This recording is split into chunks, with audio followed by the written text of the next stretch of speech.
Hi everyone. Welcome to Dr. G's Dandelion Monologues. This episode aims to help the highly sensitive temperament and person to deal with emotions that might be overwhelming.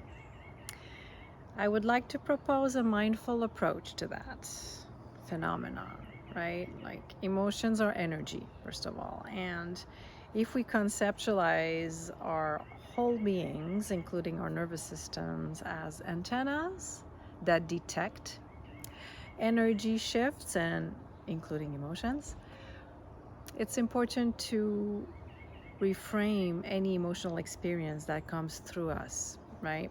So it could be that this emotion is not even yours to begin with. Therefore, I recommend often to the people I work with that shifting the language can be actually a good strategy to cope with those emotions. For instance, instead of saying, I am sad, one could say, there is sadness. Because that's true, right? If you feel some wave of sadness going through you, saying there is sadness can actually be more accurate than I'm sad. Because how do you know it's your actual sadness that you're experiencing? What if it's the sadness of the world right now with everything that's happening that you happen to detect from your hypersensitive or highly sensitive nature? It's been really a positive shift for me to recognize that, to reframe that. I've often been told you are this or you're that, while in fact I did not identify with the emotion that people will kind of telling me to own, basically. So it's helpful to have that position of detachment because it creates a distance between the emotion that goes through you and you. And that makes you more empowered to respond appropriately. It makes you more grounded.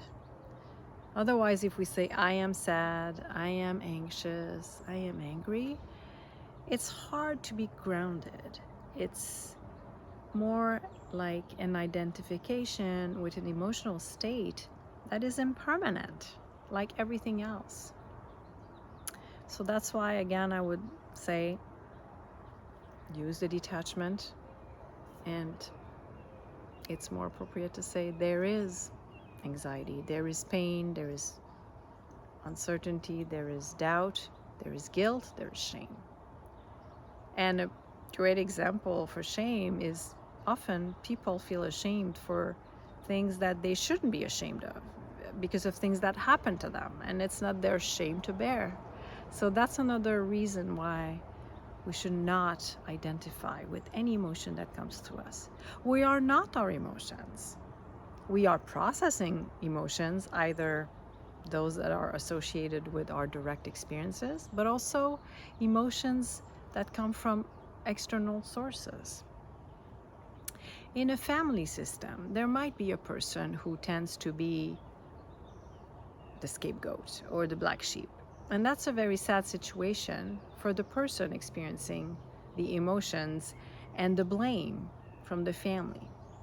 However, it's important to realize that this person has a very important role, and without them knowing that, they will continue to feel the victim of a system.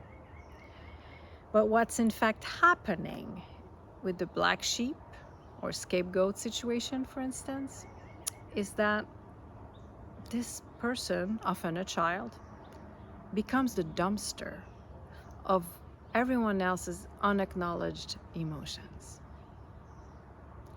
Imagine how overwhelming that is if that child or teenager says, I am this, I am that, whenever the system has an imbalance, an animosity that's not acknowledged or processed appropriately. It leads to acting outs. So we need to pause, and that's why mindful living is important. We need to pause and create the silence around, silence within, to decide, hey, is it really how I feel right now? Or do I have an emotion coming through me and I don't know where it's coming from? That's a very important step. And once we can say, no, I don't identify with this, I have no reason to be angry, then it's very freeing. We can give it back to its owner or sender, whatever. Mindfulness practices on a regular basis have helped me distinguish between my own emotional states tied to my direct experience and those energies around me that I perceive that are not mine to process. So make sure you do protect your energy and your peace. Meditating will help you access that space of calm in you. The more meditation you do on a regular basis, the more mileage you get, and the easier it gets for you to access that space of calm, stillness, silence, and peace. Wishing you peace, really. Thank you for joining me today. Be well.